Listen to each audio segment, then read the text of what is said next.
Бүгінгі қонағыбыз күтіп алынған қадірлі қонақ. Милләтебезнең затлы улы. Татарстанның халық язучысы. Зөлфәт Хаким өзі. Исәмсез.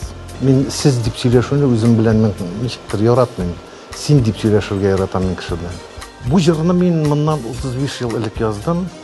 Ол менің ничектер яшисе келмеген вақытта менә сатылмай тұрған төшенчеләр бар. Мәсәлән, кешенең хәтере күпме тора?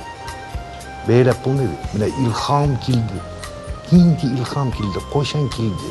Каян килде? Ул теге ниндидер буш сүз белән аңлату кебек тоела миңа ул. Язучылар белән бик аралашмыйм. Үзем язучы булгач җиткән. Миннән китте синдә йөрәк, күңелемнең яртысы. Сине югалткан көнне мин үләрмен ахырысы. Ул чәчәкләр ташны тишеп, шытып чыга дастаннарда. Мин ышанам, калкып чыгар татар иле.